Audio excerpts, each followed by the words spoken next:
നമസ്കാരം. പശ്ചിമേഷ്യയിൽ മാസങ്ങളായി നിലനിന്നിരുന്ന യുദ്ധ സാഹചര്യത്തിന് അറുതി വരുത്തിക്കൊണ്ട് അമേരിക്കയുമായുള്ള സമാധാന കരാർ ഉടൻ യാഥാർത്ഥ്യമാകുമെന്ന് ഇറാൻ. കരാർ ഒപ്പുവയ്ക്കുന്നതോടെ ലോകത്തെ പ്രധാന കപ്പൽ പാതയായ ഹോർമൂസ് കടലിടുക്ക് വീണ്ടും തുറന്നുകൊടുക്കുമെന്ന് ഇറാന്റെ വിദേശകാര്യമന്ത്രി സെയ്ദ് അബ്ബാസ് അരാങ്ചി വ്യക്തമാക്കി.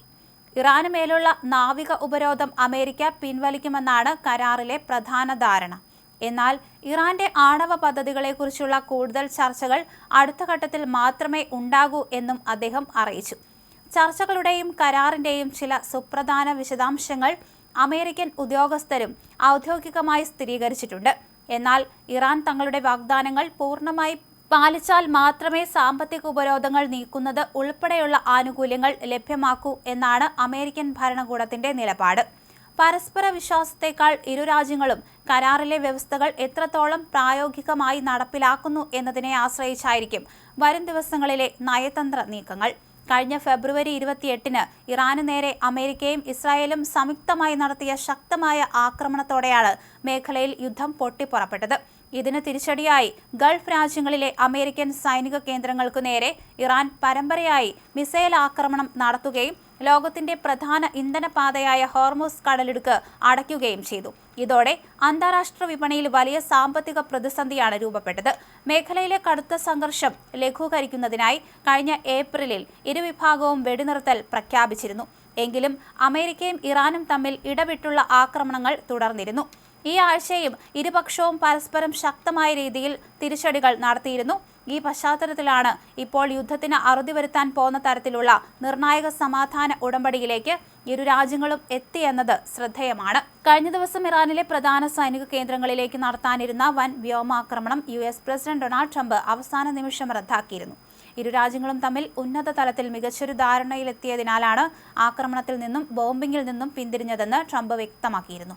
പാകിസ്ഥാൻ പ്രധാനമന്ത്രി ഷെഹ്ബാസ് ഷെരീഫും ഇരു രാജ്യങ്ങളും തമ്മിലുള്ള ചരിത്രപരമായ ധാരണാപത്രം തയ്യാറായതായി സ്ഥിരീകരിച്ചു. കരാർ പ്രാബല്യത്തിൽ വരുന്നതോടെ ലോകത്തെ 20% എണ്ണയും പ്രകൃതിവാതകവും കടന്നുപോകുന്ന ഹോർമൂസ് കടലിടുക്ക് ഇറാൻ അന്താരാഷ്ട്ര കപ്പലുകൾക്കായി തുറന്നുകൊടുക്കും. ഇതിന് പകരമായി ഇറാന്റെ വാണിജ്യ കപ്പലുകൾക്ക് മേൽ അമേരിക്ക ഏർപ്പെടുത്തിയിരുന്ന കടുത്ത നാവിക ഉപരോധം ഉടനടി പിൻവലിക്കും. കടലിടുക്കിലൂടെയുള്ള കപ്പൽ ഗതാഗതം പുനഃസ്ഥാപിക്കപ്പെടുന്നത് ആഗോള എണ്ണ വിപണിക്ക് വലിയ ആശ്വാസമാണ് നൽകുന്നത്. ഏറ്റവും പ്രധാനപ്പെട്ട ആണവ തർക്കങ്ങൾ പരിഹരിക്കാൻ 60 ദിവസത്തെ സമയം അനുവദിക്കാനാണ് പുതിയ തീരുമാനം. ആണവ ബോംബ് നിർമ്മാണത്തിന് ഉപയോഗിക്കാൻ സാധ്യതയുള്ള ഇറാന്റെ പക്കലുള്ള സമ്പുഷ്ടീകരിച്ച യുറേനിയം പൂർണ്ണമായി നശിപ്പിക്കുന്നത് സംബന്ധിച്ച് അടുത്ത 60 ദിവസത്തിനുള്ളിൽ ഇരു രാജ്യങ്ങളും വിശദമായ ചർച്ചകൾ നടത്തും. ഈ യുറേനിയം ശേഖരം അന്താരാഷ്ട്ര നിരീക്ഷണത്തിൽ നശിപ്പിച്ചു കളയാനാണ് ധാരണയായിരിക്കുന്നത്.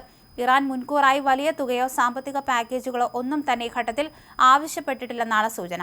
സമാധാന കരാറിലെ കടുത്ത വ്യവസ്ഥകൾ ഇറാൻ കൃത്യമായി നടപ്പിലാക്കുന്നതനുസരിച്ച് മാത്രമേ നിലവിലുള്ള സാമ്പത്തിക ഉപരോധങ്ങൾ ഘട്ടം ഘട്ടമായി നീക്കൂ എന്ന് US ഉദ്യോഗസ്ഥർ വ്യക്തമാക്കി. ഇറാന്റെ സാമ്പത്തിക പുനഃസംഘടനാ പരിശോധനകൾക്ക് വിധേയമായിട്ടായിരിക്കും.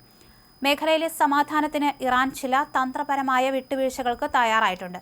ലെബനിലെ ഹിസ്ബുള്ള ഉൾപ്പെടെയുള്ള മിഡിൽ ഈസ്റ്റിലെ സായുധ ഗ്രൂപ്പുകൾക്ക് ഇറാൻ നൽകി വരുന്ന ധനസഹായവും ആയുധ പിന്തുണയും പൂർണ്ണമായി നിർണായകമായി നിർത്തലാക്കണമെന്നാണ് ഇതിലെ ഒരു പ്രധാന വ്യവസ്ഥ.